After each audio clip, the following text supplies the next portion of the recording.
This Saturday is UFC 308, Ilia Topuria versus Max Holloway for the UFC Undisputed Featherweight title. And this is going to be my full card predictions. We'll discuss every single fight on the card, and UFC 308 is incredible.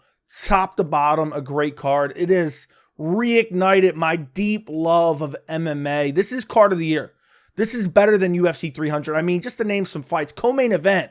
Robert Whittaker versus Khamzat Chimaev, 5-round co-main event. Potential #1 contender implications on the line. Featured fight on the card, Lerone Murphy versus Dan Ige. Excellent featherweight matchup. You have Magomedov versus Aleksandar Rakic. You have Magomedov versus Armen Petrosyan. And this card is unbelievable. It is stacked from top to bottom. Let's jump right into it. First fight on the card. We have Bruno Silva versus Ismael Naurdiev. Look, Ismael Naurdiev has only won one fight in his last three. And he lost 2 fights outside the organization. I don't know why the UFC brought him back. He fought in the UFC a few years back. He got cut after losing to Sean Brady, which isn't a horrible loss. And he didn't look horrible in that fight. But 2 fights, or, his last 3 fights, he got a win in his last fight via submission in Brave FC. Before that, got KO'd. But it was against a guy who's 16-1. Before that, lost to a guy via armbar. That guy's 21-7. I don't know why necessarily he's getting this opportunity to fight in the UFC. But if there's ever an opportunity for him to win in the UFC again, it's against Bruno Silva. Bruno Silva is 35, but he is an old 35 for MMA. He's on a 3-fight losing streak. He's lost 4 out of his last 5. Now, his last fight against Chris Weidman, he got his eyes gouged out repeatedly. I mean, Chris Weidman was just fingering him over and over and over again throughout the fight. I don't know how Chris Weidman wasn't DQ'd. And inevitably, that led to a TKO that was then overturned to a decision. Lost before then to Magomedov. Lost before then to Brendan Allen. Last win was against Brad Tavares.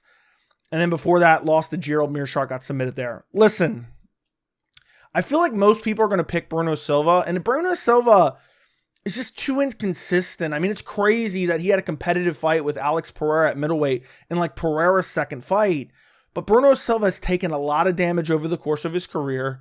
He kind of just goes out there and throws wild winging punches. He doesn't particularly have like a really strong offensive grappling game.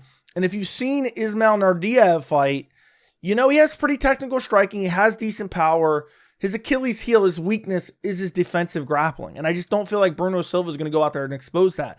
And even though he was eye gouged, losing to Chris Weidman, man, that should be grounds to be cut from the organization. Chris Weidman's a literal dead body. Now, granted, Chris Weidman cheated over and over and over again, so I'm going to give him a little bit of a pass. But I just look at this fight, and I'm like, Naurdiev's a decent striker. And it's like Bruno Silva doesn't really have an offensive takedown threat. So I'm probably going to go Ismael Naurdiev. Even though, 1 out of his last 3, it's just one of those fights that it's really hard to predict this fight. But I'm going to take Naurdiev. Naurdiev's 28 years old versus an old 35 Bruno Silva who's taken a lot of damage throughout the course of his career, lost 4 out of his last 5, and isn't going to implement a grappling heavy game, which you need to do against Naurdiev at the lower level. So I'm going to pick Naurdiev. I actually think Naurdiev's probably going to finish Bruno Silva. I could see him catching him coming in. Bruno Silva rushes in, throws, big winging hooks. And I see Naurdiev clipping him on the chin, putting him down, putting him away with ground and pound. I'm going to say Ismael Naurdiev gets it done 2nd round TKO. Younger, faster, more technical striker, and doesn't have to worry about the offensive grappling of Bruno Silva. Next fight on the card, we have Ibo Aslan versus Rafael Cerqueira. Look, Rafael Cerqueira actually looked decent outside the UFC. I was watching some of his fights, but he's fighting at like the Kentucky State Fair, if we're being honest, for a funnel cake. His last fight was against a guy who's 6-3. Before that, he beat a guy who was 1-1. Okay, he beat a guy who was 1-1. Before that, beat a guy who's 4-1. Before that, beat a guy who was 0-1. Rafael Cerqueira is the definition of like a can crusher. That's what he is. But he looks good. Like if you watch him fight, I mean, he's 11-0. He's undefeated. He looks good. Like there's certain guys you can watch regardless of opposition. You can be like, oh, this guy's pretty good. He's got good body kicks. He's got good power. He's got okay grappling from what I've seen in the fights that I've watched. But these are against straight up cans. Ibo Aslan, who I don't think is like the elite of the elite, he went out there in his last fight and finished Anton Turkalj, which isn't that great of a win, and it was a competitive fight. Before that, he got a brutal KO on Dana White's Contender Series. But Ibo Aslan's good everywhere. I mean, he's not like the elite of the elite. But I just think this is a massive step up for someone like Rafael Cerqueira, or however you pronounce his last name. I think I pronounced it right the first time. Cerqueira, I believe is how you pronounce it. It's a massive step up from literally fighting scrubs at the Kentucky State Fair.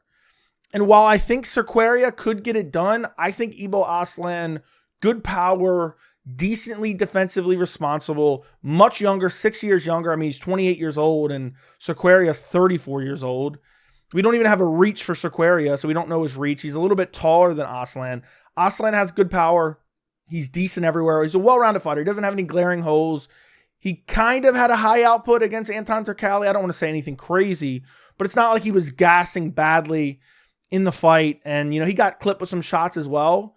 But I see this as a fight that genuinely could go either way.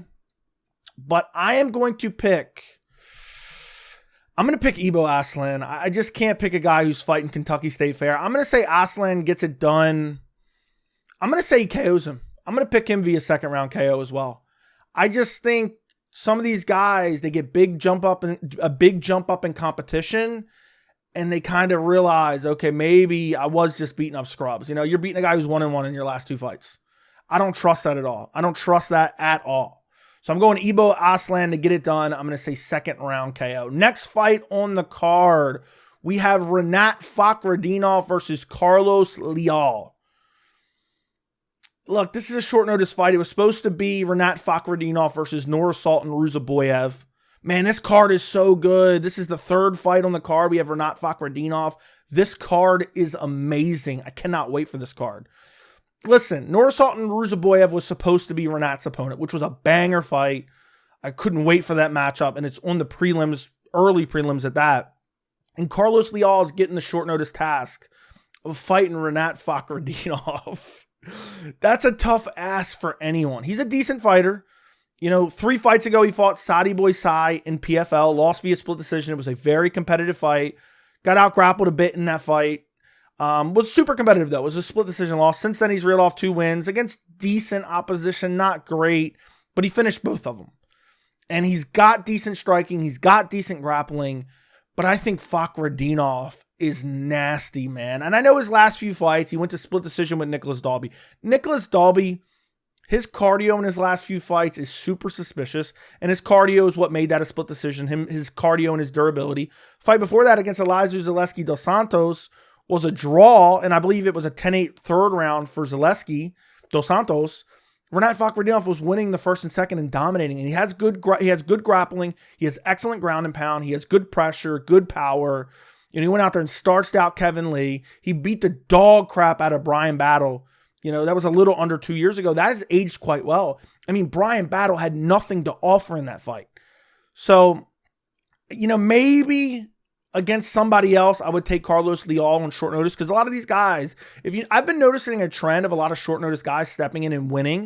You know, we've seen it just last week with, what was his name? Cameron Smotherman. I've been noticing a trend of that over the last year or two. It seems like a lot of short notice guys step in and win because they're staying ready. Then they get the opportunity and then they jump in and win because they can compete with some of the lower level of the UFC. I don't think it happens against Rinat Fakhretdinov. Fakhretdinov is nasty anywhere and everywhere, and his only real Achilles heel is getting into a war and then gassing out. I don't even think Fakhretdinov has a stamina issue. I know people would disagree. His last 2 fights would disagree, but it's because of the pace that he set. So if he just, you know, knocks down the pace like 10% per round, I think he'll be fine in the 3rd round. So I think Carlos Leal is actually decent enough to stay in there and get dominated, but not get finished. So I'm going to say Rinat Fakhretdinov gets it done via decision. This is an excellent welterweight prelim. I'm picking Rinat Fakhretdinov. I could see him getting like a TKO with ground and pound, but I'm going to pick Carlos Leal to survive. So I'm picking Rinat Fakhretdinov. I know I was a little bit weird the way I phrased that there. I'm picking Rinat Fakhretdinov. I'm going to say 30-27 decision win. The only way I see Carlos Leal winning is like a 3rd round TKO against a gassed Rinat Fakhretdinov who looked for a finish early. But I think he's learned his lesson in his last 2 fights.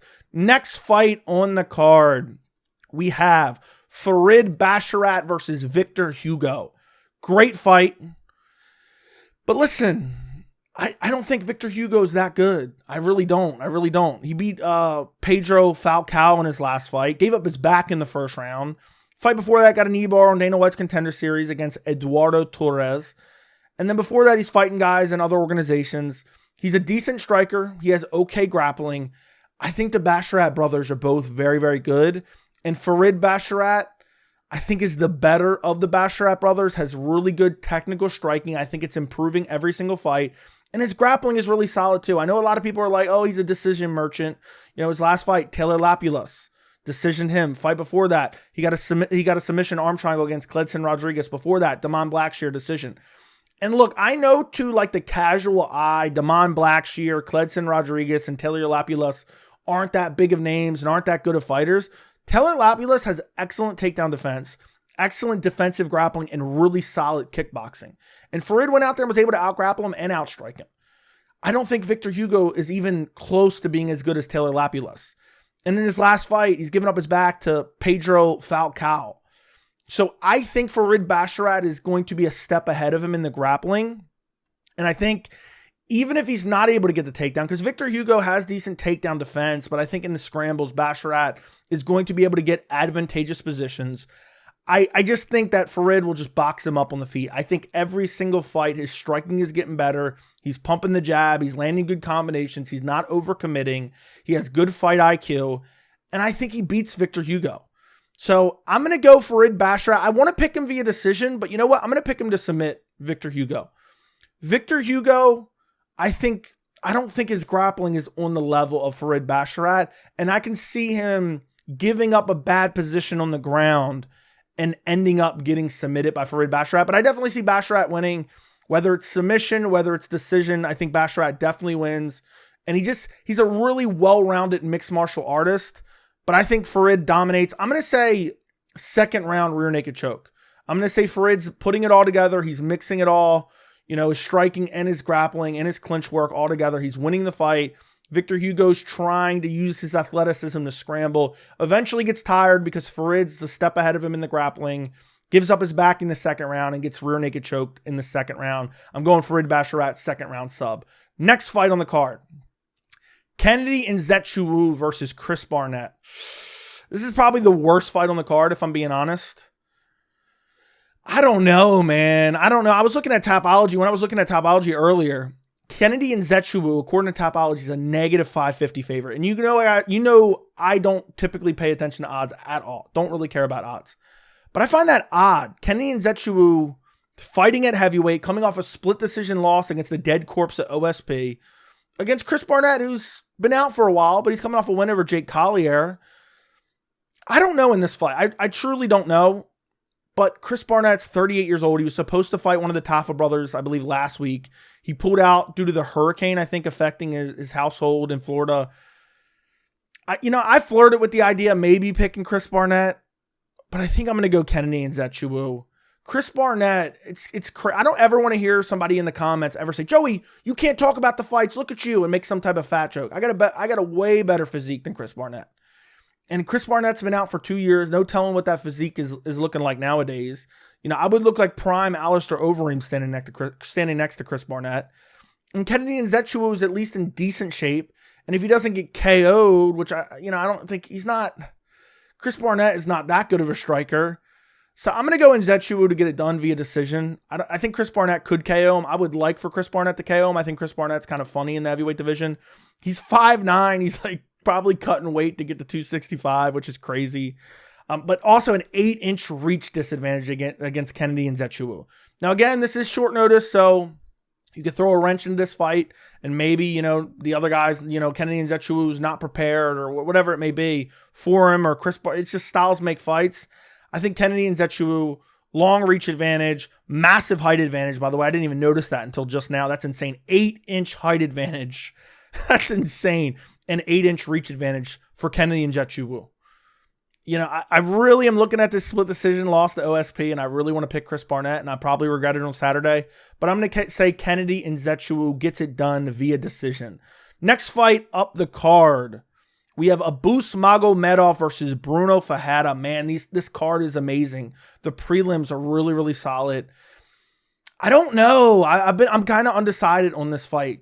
You know, a lot of these fights, I kind of have a preliminary pick, and then I watch some tape, and I'm like, okay, I'm sticking with that, or I'm switching my pick potentially. But this fight, I'm still kind of undecided. Bruno Ferreira coming off a KO win against Dustin Stolfus. Before that, a KO win over Phil Hawes. I don't really know if either one of them is that good. And then before that, a loss to Nursultan Ruziboyev, where he got brutally KO'd, and then Nursultan celebrated with his coach. And then Abus beat Warlley Alves in his last fight, but was underwhelming. Lost to Caio Baralho, lost to Sean Strickland. He did take the Caio Baralho fight on short notice. I think Abus gets a little bit too much hate because his cardio is shit. But he fought Caio Baralho and Sean Strickland back-to-back. Both those guys are the top of the middleweight division. Before that, a KO over Dustin Stolfus as well. Oh, I don't know who I'm picking. Look, I picked Abus Magomedov to beat Strickland. And, you know, I knew he had to get him out of there early. Otherwise, he'd deal with trouble, and that's ultimately what happened. But I think he had to have improved his cardio somewhat. You know, he made it to decision against Caio Baralho. And Bruno Ferreira is not really going to, I don't think he's going to go out there and just grapple nonstop. He's a stocky guy who probably belongs at welterweight. He's 5'10", so a 4-inch height disadvantage for Bruno Ferreira. Reach disadvantage, 6 inches. Abus Magomedov likes spamming the teep kicks like he did against Sean Strickland, using that, kind of rangy striking, has good power. I'm going to go Abus Magomedov. Dustin Stolfus, Phil Hawes, not great wins for Bruno Ferreira. I know Warlley Alves via decision, but that was also on short notice, but he should have got Warlley Alves out of there. I know that's not a great win either, but I think I just have to go with Abus Magomedov here. I think it's going to be something similar to what Nursultan Ruziboyev did. I think Abus is better on the feet. I think they both have power. I think they both don't have great cardio, even though we typically really don't get to see Bruno Ferreira's cardio because he's getting KO'd or KOing someone. He came in on short notice and KO'd Gregory Rodriguez, which was his UFC debut, and then Nursultan did the same thing to him. I think Abus Magomedov is still a decent fighter, and I'm going to say he gets it done. I'm going to say he KOs him. I'm going to say first round KO for Abus Magomedov. I think he's just a better striker, rangier, taller guy, a little bit quicker on the feet. And, unless Bruno Ferreira really kind of tries to grapple early and wear on Abus Magomedov, which he could, I think Abus just strikes some range with teep kicks and, a little bit more diversity of attacks, a little bit more explosive. Well, I mean, Bruno Ferreira is explosive, but he's primarily using, his boxing. And I think Abus, a little bit more dangerous. I'm going to pick Abus Magomedov first round KO. Next fight on the card. Another great fight, man. Another prelim that's a great fight. Said Nurmagomedov versus Daniel Santos. This is a good fight, man. This is a very, very 308 so good, guys. I'm so excited. I'll be streaming the card on Saturday live if you care to join me. I should be here for the very first fight of the card. You can join me live for my reactions and all my thoughts on the card. But Said's been out for a bit. His last fight was 11 months ago, almost a year at this point, against Muin Gafarov, where he submitted him. Fight before that, he lost to Jonathan Martinez, but honestly, I thought he won that fight.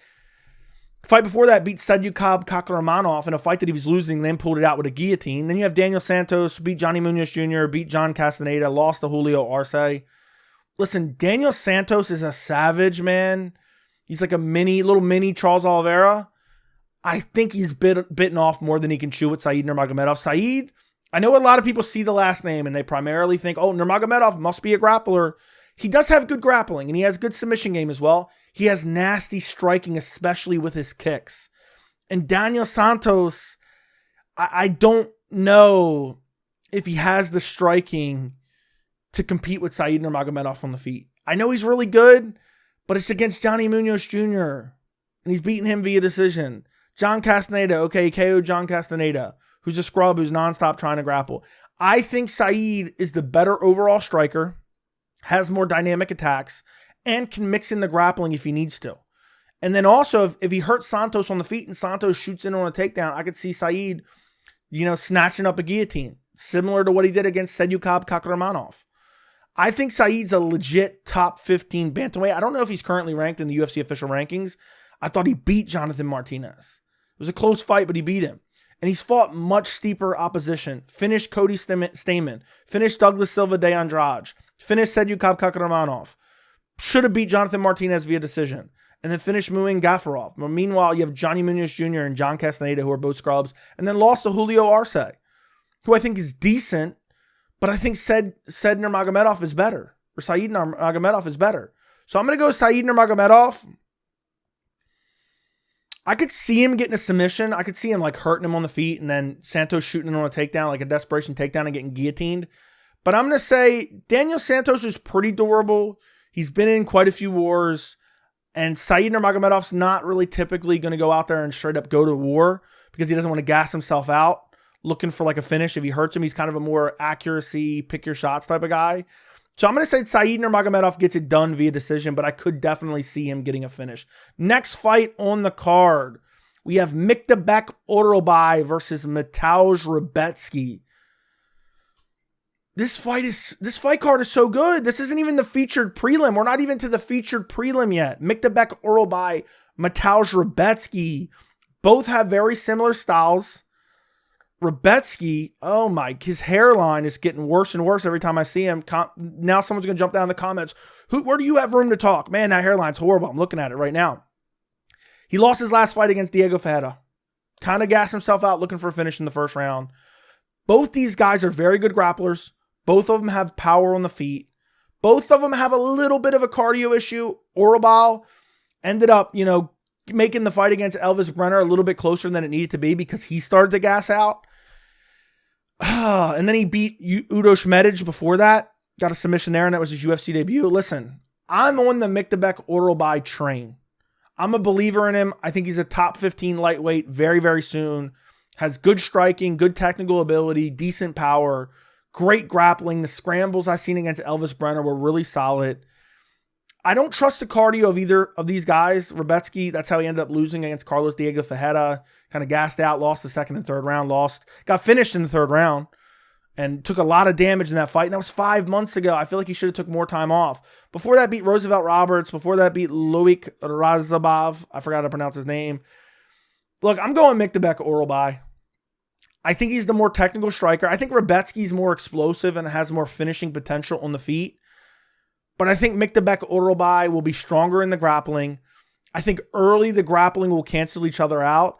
And I think Orolbai will land better shots on the feet. He's the more technical striker and also massive reach advantage. 8-inch reach advantage. 3-inch height advantage. And 6-year youth advantage for Myktybek Orolbai. That's all I need to see. And Mateusz Rebecki coming back. I don't want to say on not short notice, but kind of quick for the amount of damage he took against Carlos Diego Ferreira. I feel like he should have sat out for like 8 months after the damage he took. I mean, the elbows, it was like a buzzer beater TKO, but man, the damage he took via ground and pound from Carlos Diego Ferreira was brutal, and the damage he took in that fight was brutal. And I just think Myktybek Orolbai will be able to fend off any of the grappling attacks from Mateusz Rebecki. I think Myktybek Orolbai will be able to avoid any like the big explosive kind of winging hooks from Mateusz Rebecki. And I think Orolbai is just a little bit more technical on the feet. He'll pump the jab. He'll throw some leg kicks. He has grappling himself. And if Mateusz Rebecki starts to slow down because he's exploding and hitting nothing but air, I think Orolbai can mix in the grappling. I think he's bigger. I think he's stronger. I think he's more powerful. I think he's faster. He's younger, longer reach, taller. Everything's on the side of Myktybek Orolbai. And he's 13-1. He hasn't lost in forever. Meanwhile, Rebecki's coming off a loss where he took a lot of damage not that long ago. I'm going to say Myktybek Orolbai gets him out of there in the second round. I'll say second round ground and pound TKO for Myktybek Orolbai. Next fight, the featured prelim. We're finally to the featured prelim. We have Geoff Neal versus Rafael dos Anjos. I think this is a pretty straightforward fight. I think Geoff Neal is actually criminally underrated. He lost his last fight against Ian Machado Gary. It was a split decision. Gary clearly won. Not that eventful of a fight. Before that, got submitted by Shavkat Rakhmonov. No shame in either one of those losses. Before that, literally ended Vicente Luque's career. I know he's still fighting, but he's, a dead body at this point. Before that, beat Santiago Ponzinibbio. You have Dos Anjos coming in off a loss against Mateusz Gamrot where he got out-grappled. Before that, lost to Vicente Luque. Before that, beat Brian Barberena. So that's his last win, Brian Barberena. Before that, got KO'd by Rafael Vaziev. Dos Anjos is 40 years old, kind of a career lightweight, former lightweight champion. I mean, this resume is unbelievable. The names that are on his resume. And he's super well-rounded, don't get me wrong. Dos Anjos is super well-rounded, but he's not really a true welterweight, even though he's fought a decent portion of his career at welterweight. And I don't think he's going to be able to out-grapple Geoff Neal. Who's ever really out-grappling Geoff Neal? Geoff Neal is like one of the best anti-grapplers in the welterweight division. He's very, very difficult to take down, and I don't see a path to victory. That's one of the first things I look at when I try to predict the fight. I'm like, paths to victory. I think Geoff Neal can win via decision. I think he could finish RDA. How's he going to win this fight? He's not going to submit him. Geoff Neal, I know he got submitted against Shavkat Rakhmonov, but that was an outright war. That's not going to happen. RDA isn't even close to the level of Shavkat Rakhmonov. He's 40 years old. He's got a height and reach disadvantage, 5-inch reach disadvantage. Geoff Neal has power in his hands. Hands of steel, Neal. I don't know why I just said that, but yeah, I'm going Geoff Neal on this one. Does RDA get finished is the real question. I don't know. He's getting decision by Gamrot, but Gamrot primarily grappled him, but got decision by Vicente Luque, the dead corpse of Vicente Luque, by the way. That was after Geoff Neal beat the crap out of Vicente Luque. I'm going to say Geoff Neal wins via decision. Stuffs the takedowns, outboxes RDA on the feet. I just can't imagine a world where RDA somehow outgrapples Geoff Neal, because RDA is always going to be at a size disadvantage in the welterweight division. His striking is predicated on the threat of the takedown. He wasn't even taking down Vicente Luque, who Geoff Neal completely outboxed, and Vicente Luque landed good shots on RDA and even outgrappled RDA at points. So I'm going to go Geoff Neal. I'm going to say decision, 30-27 decision for Geoff Neal in the featured prelim. Next fight on the card, opening up the main card, we have Magomedov versus Armen Petrosyan. Look, it may not seem like it, but this is a very good test for Magomedov. Armen Petrosyan's a really solid fighter. Now, he did lose his last fight against Rodolfo Vieira. He got submitted there. I was actually shocked. I thought Petrosyan was definitely going to win that fight. I thought Petrosyan was like a shoo-in for the top 15 of the middleweight division. Before that, beat Christian Leroy Duncan. A lot of people were picking Leroy Duncan in that fight, myself included. Before that, beat AJ Dobson. Before that, lost to Caio Baralho. It was a competitive fight. I wouldn't say it was close, but no shame in losing to Caio Baralho. Magomedov, 14-0, undefeated, coming off a win over Mikhail Olszewczak, coming off a win over Antonio Tricoli, coming off a win over Bruno Silva. Listen, what this fight comes down to is Magomedov has dog shit grappling. But Armen Petrosyan's not going to grapple, I don't think. I'm not going to lie. If Armen Petrosyan, we haven't really seen him go out there and offensively grapple quite a bit in his UFC career. If he went out there and spammed takedowns, I think if you told me right now Petrosyan's going to dedicate his game plan to nonstop offensive grappling, I would probably pick him. But I don't think he's going to do that. He's primarily a striker. He has good technical ability. I just think Magomedov is too nasty on the feet. Nasty kicks. I know people see Magomedov, automatically think it's a grappler. He's not a grappler. His grappling is horrendous. He has worse takedown defense. I'm trying to think, who can I name who has horrible takedown defense than that guy who fought Junior Tafa, who's sitting down up against the fence. Magomedov, he's beating people up in the mall. If that guy would have saw him coming, he would have double-legged him, and Magomedov wouldn't have been able to do nothing about it. But the one thing Magomedov does do is throw nasty elbows from the bottom. Bruno Silva was just laying on him, took him down and laying on him, and Magomedov was butchering him with elbows from the bottom. I think this is going to be a competitive, close fight. Petrosyan has some moments, but I think ultimately will do the more damaging shots with his kicks. And Petrosyan relies on his footwork and his movement quite a bit and kind of volume. And I think Magomedov is going to be chopping those legs, man. He has nasty leg kicks, inside leg kicks, outside leg kicks. I see him chopping the legs of Petrosyan. And also being super active. Fought 2 months ago, fought 3 months ago, fought 11 months ago. So in the last year, he's basically fighting 4 times. Meanwhile, Armen Petrosyan has been out for 8 months at this point. And coming off a loss, I think this fight was kind of set up for a decent test for Magomedov, but a test that he can win. He can grow, but he can win. I think Magomedov beats Armen Petrosyan in a very competitive fight. I'm going to say 29-28 decision win for Magomedov. Next fight on the card, we have Magomed Ankalaev versus Aleksandar Rakic. Man, this is the 4th fight down on the pay-per-view. Look, I know a lot of people are going to get butthurt over this. I call Magomedov the uncrowned champion. He beat Jan Blachowicz. I don't care what anyone says. It was a draw. It wasn't like the most egregious thing ever, but Magomed Ankalaev should have got the nod in that fight, and he should have been the undisputed light heavyweight champion. And he kind of got robbed there. And he hasn't lost since. And I know, he hasn't fought that much, and there was kind of the illegal knee against Johnny Walker, and then but he got the rematch, and then he brutalized Johnny Walker, KO'd him with a right hand. I'm going to be honest, I think this fight is a trap fight, because a lot of people don't realize how good Aleksandar Rakic is. The UFC definitely does. And I think the UFC is kind of using Aleksandar Rakic as a hitman in this fight. Rakic is good everywhere. He has nasty kicks. He has good power. He's not really known for one-punch KO power, but has good power. He's a massive light heavyweight. He could probably fight at heavyweight if he wanted to. And he's a guy that doesn't really have any glaring weaknesses. Now, with that said, he did lose to Yuri Prochazka in his last fight. He got KO'd. Fight before that, got TKO'd by Jan Blachowicz. But if you watch that fight, the momentum was kind of shifting into, Aleksandar Rakic's favor, and then he kind of blew his knee out. It was kind of I don't want to say it was completely a fluke, because Jan was landing leg kicks prior to the injury, but it was kind of a fluke loss against Jan Blachowicz. The fight against Yuri, he just got finished by Yuri at UFC 300. He was winning that fight, but Yuri just outdogged him, man. Yuri just walked him down, throwing wild winging shots, and Rakic just couldn't keep him off of him. That's really what happened. Got clipped, got hurt, just could never recover. Yuri just followed him, shucked him to the ground at one point as Rakic is trying to survive. And Rakic took a lot of damage in that fight. But don't get me wrong, Rakic could win this fight. And I know a lot of Ferreira fans would laugh up a storm if Rakic pulls this off. But Magomed Ankalaev, he gets a lot of hate. People call him boring, which is crazy because he has a lot of finishes. He's primarily a striker. Again, I don't want to say this a million times in this video. You hear Magomed Ankalaev, you automatically think he's some grappler. He's primarily a striker. He has grappling. He's a well-rounded mixed martial artist. He's primarily a striker who uses a lot of kicks. Now, he is a very, very good boxer as well and has power in both his hands. And, I know the resume, people are like, oh, the resume is horrible. And I kind of get it. Johnny Walker isn't the best win, but Johnny Walker's super explosive, dangerous on the feet. He beat Jan, who I think is a really solid win. And I know technically it's a draw on his resume. Destroyed Anthony Smith. Beat Thiago Santos. Wasn't the most exciting fight there.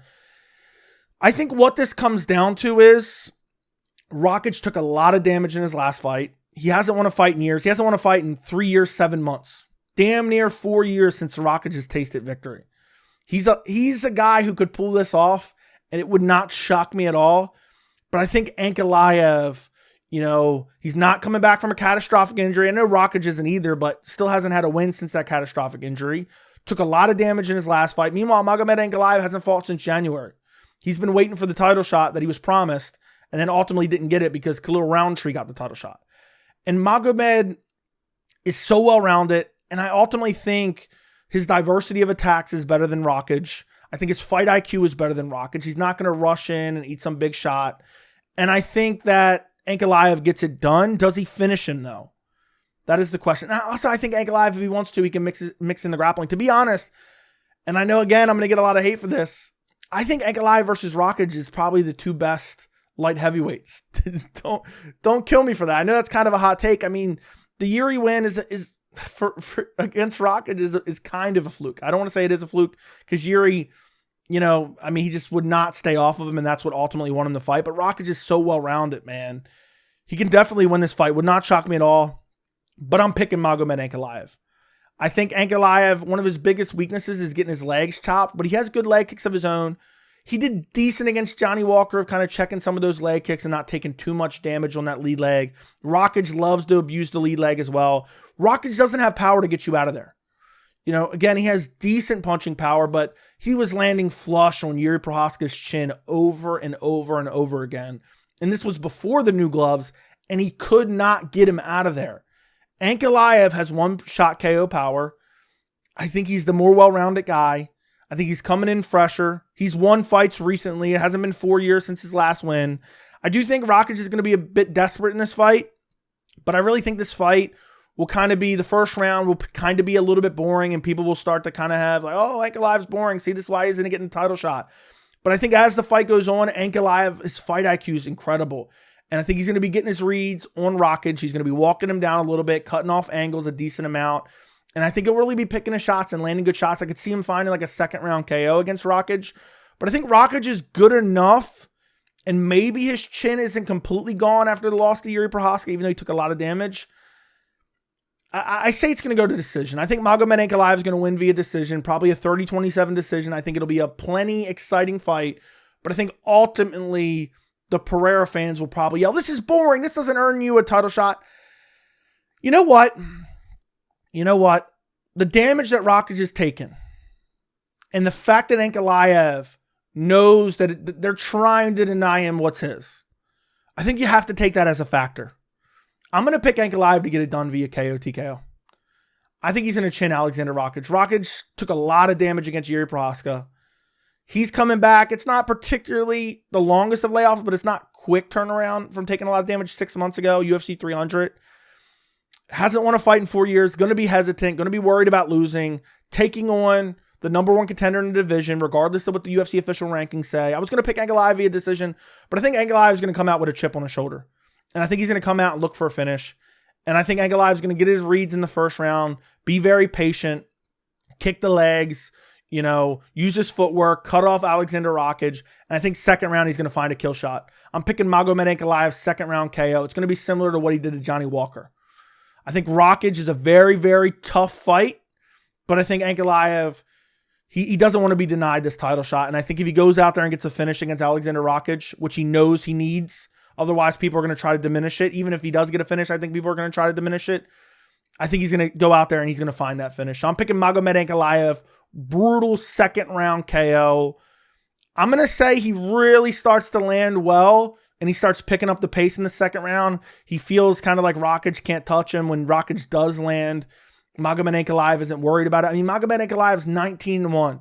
His only loss was in a fight that he was dominating against Paul Craig and got caught in a submission at the very end. He's going to go in there and feel invincible. Meanwhile, Rakic has lost 3 out of his last 5. His last wins against Thiago Santos.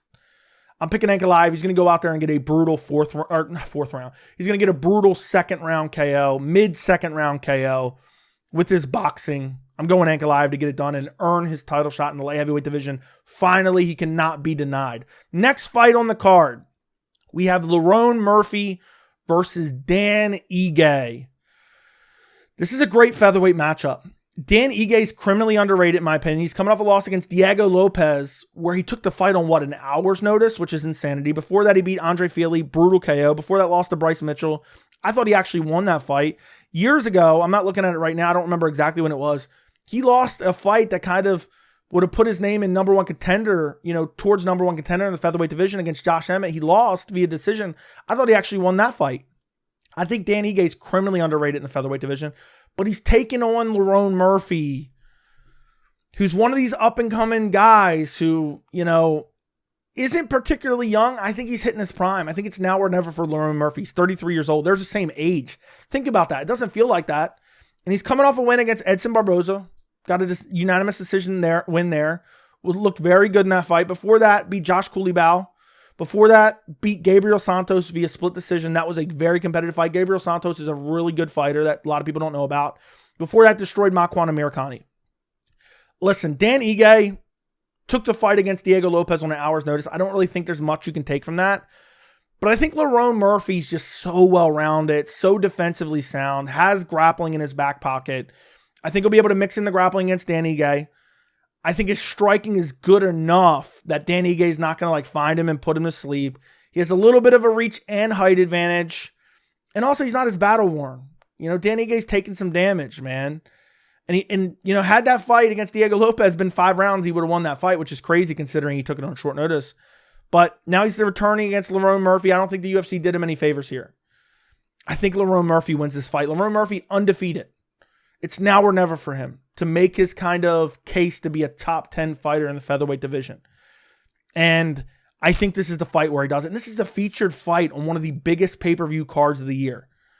I have to go Lerone Murphy in this fight. Dan Ige is so durable. It's hard for me to imagine Murphy getting him out of there. Murphy's not really known particularly for his finishes. Last finish was 3 years ago against Makwan Amirkhani, who has no cardio ever. And that's his only finish in his last 5 fights. So I don't really see Lerone Murphy getting him out of there.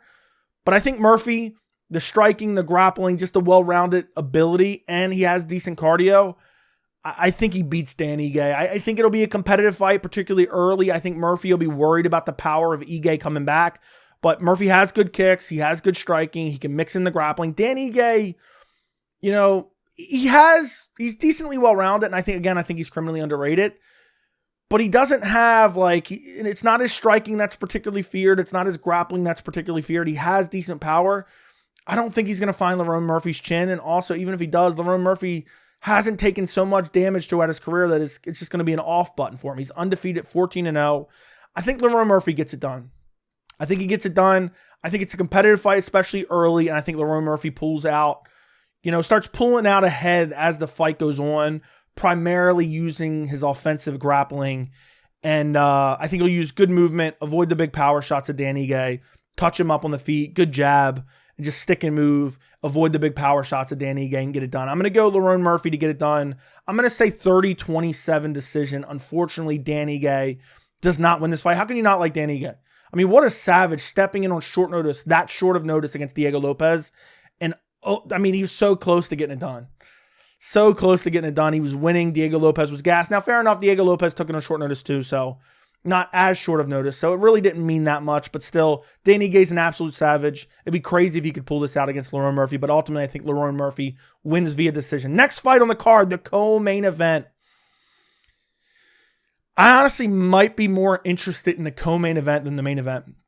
This is a banger middleweight matchup, 5-round co-main event. We have Robert Whittaker versus Khamzat Chimaev.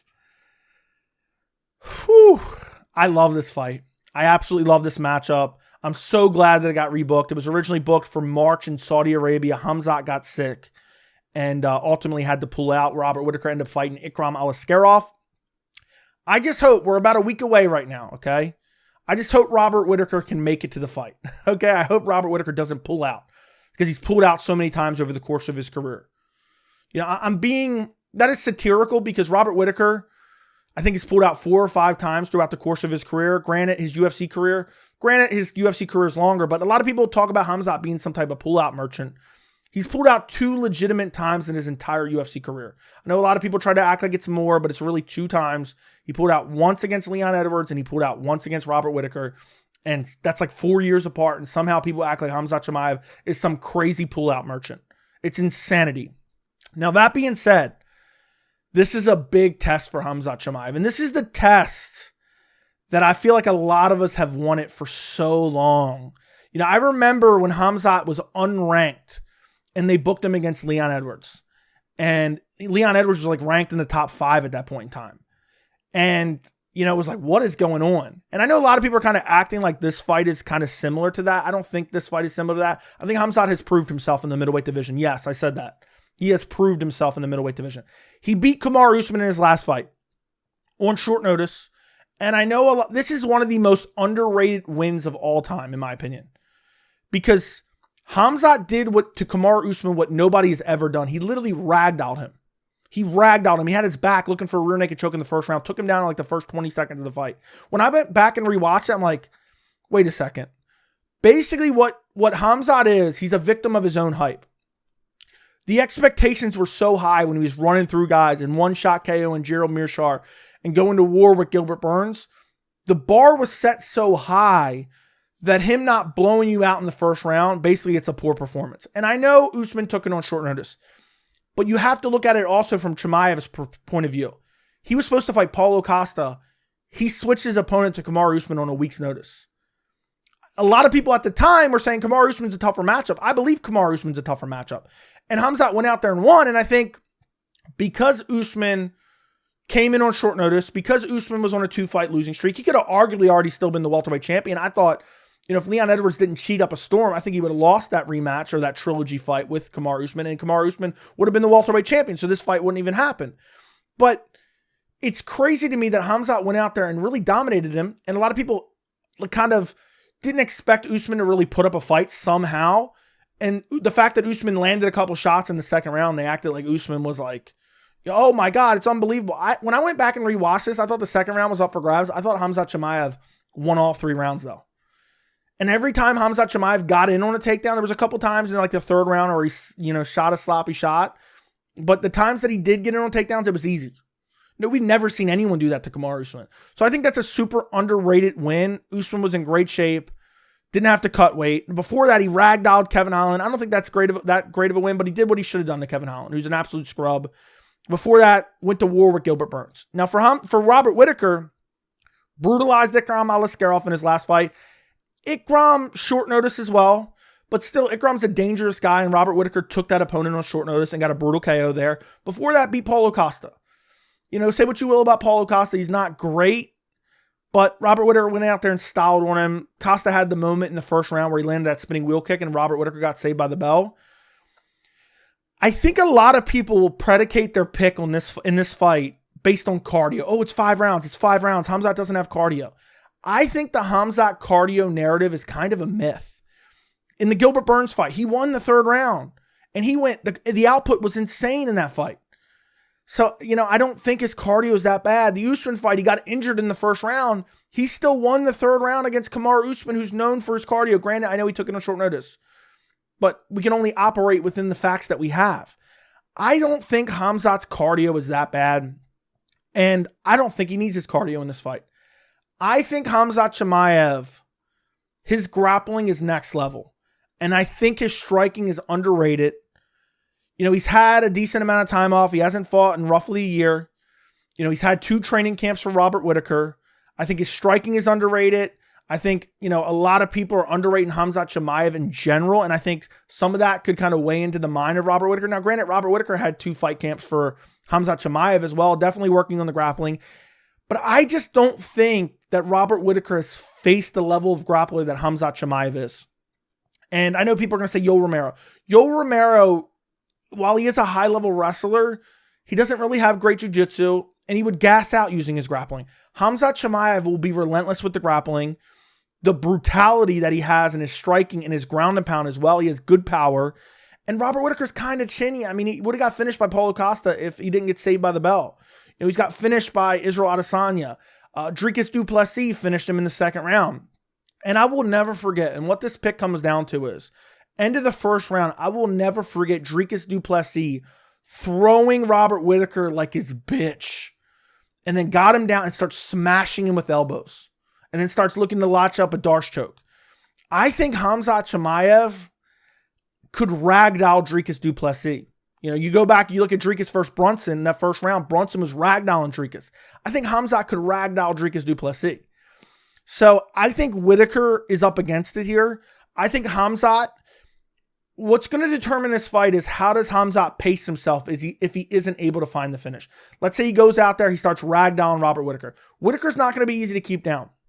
How does Khamzat's cardio hold up in a 5-round fight? Because while I think Khamzat, the cardio thing is a myth, like you can't go 3 hard rounds, I think is a complete myth. We don't truly know if it gets to that 4th, 5th round and he has that crazy pace, how does he manage his energy? But ultimately, I don't think it's going to matter. Robert Whittaker gets touched up quite a bit, gets hurt badly quite a bit. And once he does, it's going to be downhill from there for Khamzat Chimaev. I'm picking Khamzat Chimaev. I'm going to say 1st round, late 1st round TKO. I think he's going to grapple early and often. I think Whittaker is going to be scrambling, trying to get up, similar to like Kevin Holland. And I think Khamzat's going to land some good ground and pound. And I think once he does, I think he's going to start really melting Robert Whittaker. And I think he's just not going to be able to recover. I think it's going to be similar to what Dricus did in the 1st round. But I think Khamzat will have a little bit more time. I think Khamzat will take him down, beat him up a bit. Maybe Whittaker gets up one time. He ragdolls him back down. And Khamzat's really good. Like he'll be grappling with someone. He'll release, do some damage, and then re-establish his grip. And I think that Chimaev is just a next level grappler. And I could even see like Whittaker starting to get tired from having to scramble back to his feet. And, if the fight does go later, I could see Whittaker kind of starting to get tired, and I could see it kind of being a sloppy fight where both guys get tired. But ultimately, I think Chimaev gets him out of there in the 1st or 2nd round. I'm going to say Khamzat Chimaev, late 1st round TKO, gets him down, starts beating him up. I mean, he had Usman flattened out in like the first 2 minutes of their fight. I think Usman's a tougher stylistic matchup than Robert Whittaker. Say what you will, Robert Whittaker has good wrestling. Yeah, against Yoel Romero, who doesn't really use his grappling that much. And when he did, he was able to get Robert Whittaker down, but that was years ago. Ikram Aliskerov didn't really shoot on takedowns. Derek Brunson, okay, fair enough. Derek Brunson's entries are nowhere near Khamzat Chimaev level.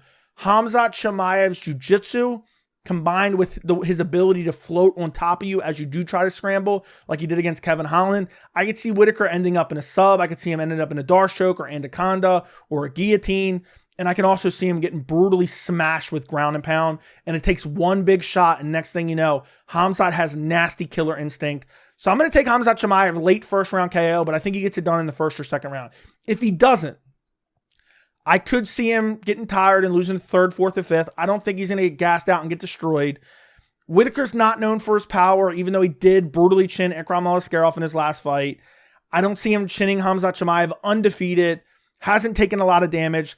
I'm just wondering if Khamzat doesn't get that first or second round finish, how does he manage his energy from there?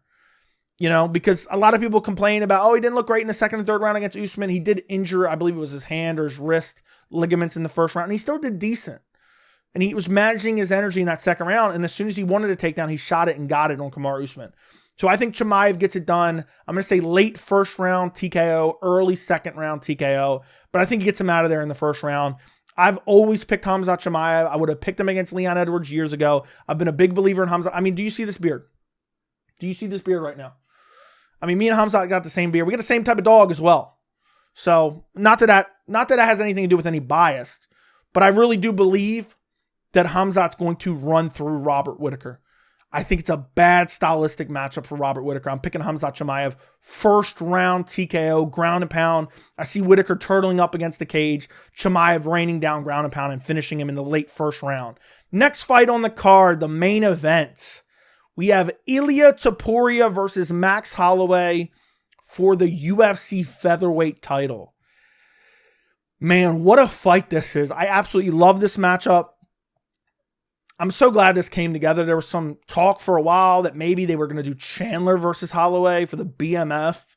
What a disgrace that would have been. Now, ultimately, the BMF title isn't on the line for this fight, which I think is kind of embarrassing. I understand why the UFC ultimately doesn't want to do it, because why would they want to unify those belts? Because then they can't exploit the fake BMF belt for a pay-per-view main event when need be. But it's kind of weird, like, oh, he's going to fight Topuria, but he's not putting his BMF title on the line. Kind of looks a bit silly. Doesn't make you a BMF.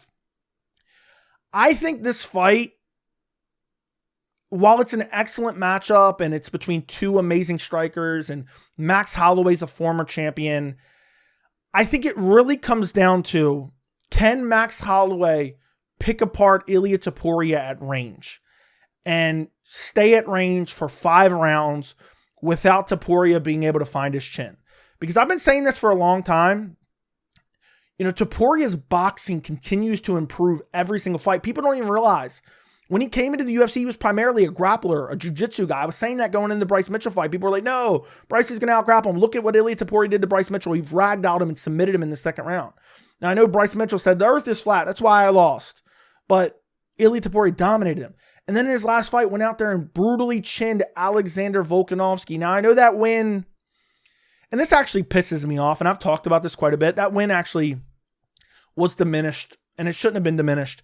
The UFC diminished some of the star power of Topuria by throwing in Volkanovski against Islam Makhachev on short notice, which made no sense. You lost, 4 rounds to 1 on a full camp against Islam, so let's step in on a week's notice and get chinned. And it diminished the win of Topuria, because imagine had he not done that. A lot of people were still regurgitating the narrative that Volk beat Islam, and even though it wasn't true, his overall skill set was elevated off of a competitive fight against Islam because he didn't get destroyed. Then he went out there and just murked Yair Rodriguez, Volkanovski I'm talking about.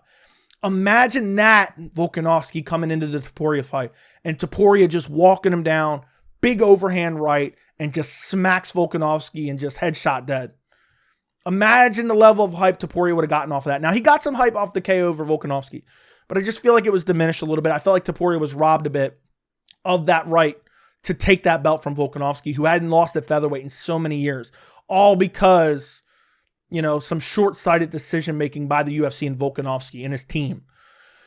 Now, you have Max Holloway coming in off a KO over Justin Gaethje. Listen, if Max Holloway eye gouges Ilia Topuria in the first round multiple times and then breaks his nose with a spinning back kick, I'll take Max Holloway all day. I don't think that's going to happen. I don't think Topuria, every time he sees Holloway spinning, Topuria is going to duck down and crouch into the strike, which somehow Gaethje was doing every single time. Also, You know, if I was leaning Max Holloway, have you guys seen how he looks in some of the interviews? And we're like the weekend before the fight. It's not even close to the, weigh-in day. He looks like a zombie, man. He looks horrible. He looks so drained already. I'm not even sure he's going to make it to the fight. Which, please, MMA gods, please make it to the fight. He looks horrible in the interviews. If you haven't seen it, check out Kevin Ioli's interview. He's done some other interviews as well. By the way, guys, if you enjoyed these prediction videos, do me a favor, subscribe to the channel, turn on notifications. I would greatly appreciate it. Like the video as well. But listen, Max Holloway, talks about he's the best boxer in the UFC. I don't think he is. I think Topuria has an argument to be considered the best boxer in the UFC. And I know MMA math doesn't always work. But you go back, and I recently watched Max Holloway versus Alexander Volkanovski 3. Volkanovski boxed Max Holloway's head off. Destroyed him, was landing good combinations, was, a good in and out movement, cracking Holloway, busted him up in the second round with like a big right hand, had him bleeding all over the place. Topuria has significantly more power than Alexander Volkanovski. And I really think Max Holloway's game plan is going to have to be stick and move from the outside. But I think Topuria does such a good job of cutting off the cage and managing the distance, and he's super defensively responsible, and he's only 27 years old, going on 28, and he's improving every single fight. And I think in this fight, Max Holloway is going to try to win on volume and go to decision. I don't think he's putting Topuria away. Max Holloway's not known for his power, even though he brutally KO'd Justin Gaethje. That was a wounded animal in the 5th round that Holloway kind of, coaxed into getting a KO with really no technique. He's not doing that to Topuria. It's not happening. I think, you look at the shots that Volk was landing on Max Holloway in the 3rd fight. If Topuria is able to land just 20% of those shots that Volk was landing, he's putting Max Holloway to sleep. Max, I understand he has a granite chin, but how long have we been saying it for? One day, the chin is going to go. And I think the chin is going to go against Ilia Topuria. Topuria's boxing is unbelievable. I think he has the most power in the featherweight division. And I think that Max Holloway, once he gets cracked with a couple of those shots, I think he's going to be hesitant on the feet. I think Topuria, let's say he was getting outstruck, which I don't imagine that's going to happen. Topuria has his grappling to fall back on. He has excellent jiu-jitsu. Volkanovski took Holloway down a couple times and within their 3 fights. Never really held him there for long periods of time. But I think Topuria has a massive jiu-jitsu advantage against Holloway. And I know Holloway, is known for his cardio. But we've seen Topuria go a hard 5 rounds with Josh Emmett. Walk Josh Emmett down and butcher him the entire fight. Didn't get tired at all. Looked for, had multiple opportunities for like a finishing sequence. But Josh Emmett is just so durable. So what I see in this fight is I see Max doing okay, jabbing from the outside. Max has already said, Topuria's challenged him. Look, you did that with Justin Gaethje in the last 10 seconds of the fight. Do it with me in the first 10 seconds. I'll point to the ground and let's just go at it right then and there. Let's sling it out. Let's box. And Max has already said, no way, no way. I think Max going up to 55 and coming back down to 45 in less than a 12-month period is detrimental. He already looks horrible. The weight cut was already bad for him in the past. And I think Topuria is just the perfect size for 145. He's starting to hit his prime. He's not, he's really starting to hit his prime. He's not even there yet. And I think he's, when you have some of these younger guys, particularly like in their mid to late 20s, you see massive jumps in skill level fight to fight. And I think in this fight, Topuria just has to find a couple good power shots and he'll be able to hurt Max Holloway. Again, the shots that Volk was landing, Topuria puts him away with those same shots. Even the Korean Zombie landed a couple good shots against Max Holloway. And that's, Max Holloway coming in on a 2-fight KO streak, but it's against Chan Sung Jung, and Justin Gaethje's a good one. But Justin Gaethje, I don't think is even the level of boxer as Ilia Topuria. I don't even think it's close. Justin Gaethje's kind of a sloppy brawler. I think Ilia Topuria would murk Justin Gaethje, could murk him on the ground as well. So I just think in this matchup, Max is going to have to win a decision. He's going to have to try to stick and move and point fight all the way to a decision against Ilia Topuria, which is possible. Don't get me wrong. It is possible. I just don't think it's super likely. I think Topuria could win via decision. I think Topuria can KO Max Holloway, and I also think Topuria can submit Max Holloway. I don't think that's super likely unless he hurts him and then snatches up a submission. But I really think the avenues to victory for Ilia Topuria are so much, there's so many more of them than what Max Holloway has, which is a decision victory. I don't see him putting out Ilia Topuria. Ilia is so crisp with his boxing and so defensively responsible. He can shell up, defend some of the shots of Max Holloway, and then come back with a shot that's significantly more powerful than what Max Holloway has to offer. So in this matchup, you have to go with undefeated Ilia Topuria. 15-0, 27 years old, hasn't taken a lot of damage throughout his career, nuclear power. The only time he came close to losing was like a short notice fight up a weight class against Jai Herbert, which he came back and starched Jai Herbert. Ilia has great boxing to the body as well. And I just think in these exchanges, even if Max lands a couple extra shots, they're not going to have the impact that Ilia Topuria's shots will have.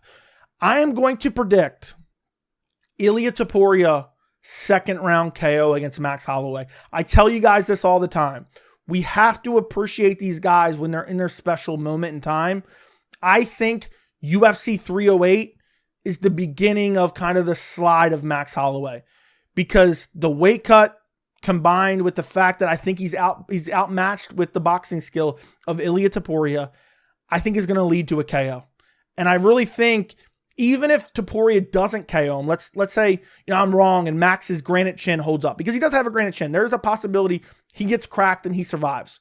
I think it's going to make Holloway tentative to kind of engage in the striking. I know that sounds crazy, but he's going to be worried about getting cracked. There's a reason in the third Volkanovski fight he wasn't pointing to the center, because Volkanovski was butchering him on the feet. And also, you go back and you look at Volkanovski's 3 fights against Max Holloway.